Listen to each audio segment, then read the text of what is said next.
안녕하세요. 원서 읽는 고양이 제니예요. 오늘은 해리포터 2권 챕터 11 읽어보도록 할게요. 냐옹. 자, Chapter 11 The Dueling Glove. Harry woke up on Sunday morning to find the dormitory glazing with winter sunlight and his arm reboned but very stiff.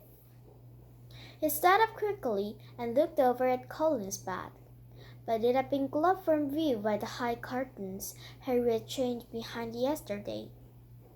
Seeing that he was awake, Madame Pomfrey came bustling over with the breakfast tray and then began bending and stretching his arms and fingers.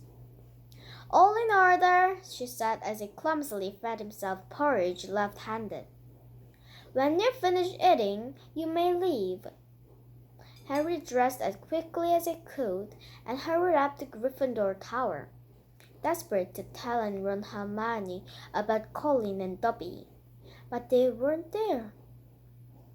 Harry laughed to look at them, wondering where they could have got to, and feeling slightly hurt when they weren't interested whether he had his bones back or not.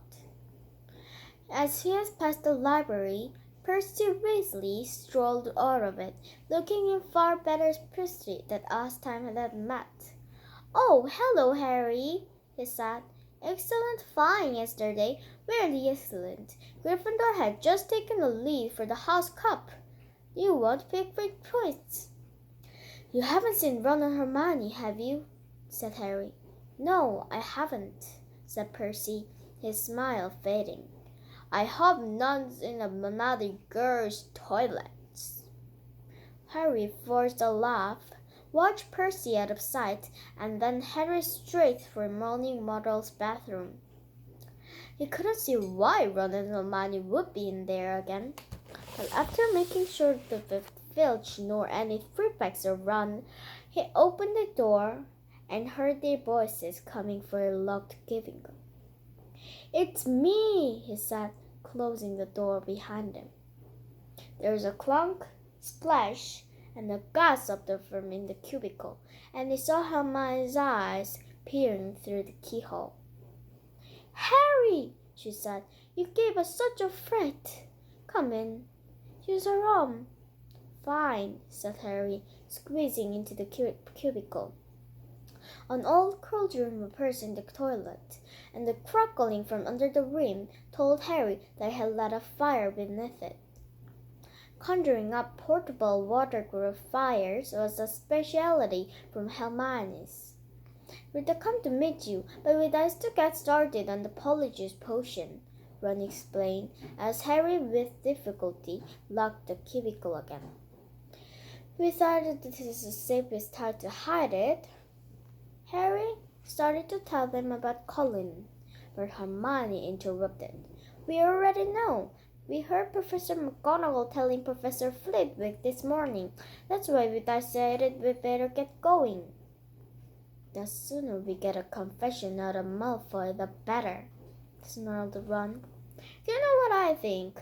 It was such a foul temper of the Quidditch match. He took it out on Colin." "There's something else," said Harry, watching Hermione tearing bundles of lockers and throwing them into the potion. "Dobby came to visit me in the middle of the night." Ron and Hermione looked up, amazed. Harry told them everything Dobby had told him, or hadn't told him, and Ron and Hermione listened with a mouth open. "The Chamber of Secrets has been opened before," said Hermione.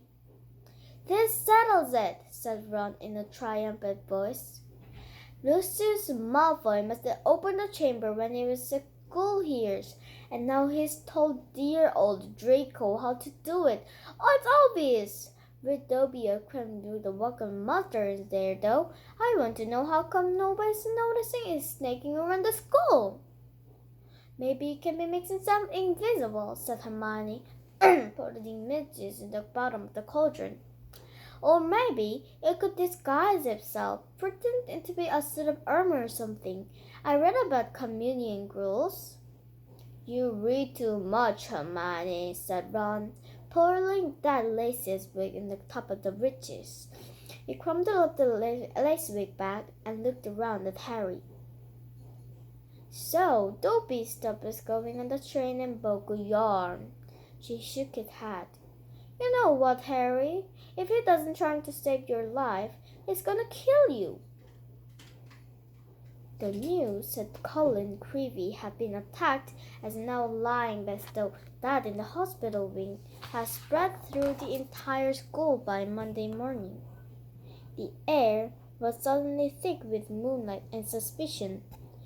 The first years were now moving around the castle in a tightly lit group, as though scared they would be attacked if their bishop were alone.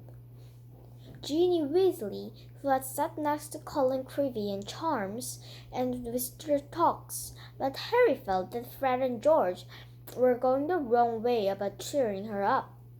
They were taking them in turns to cover themselves with fur or boils and jump out of it behind statues.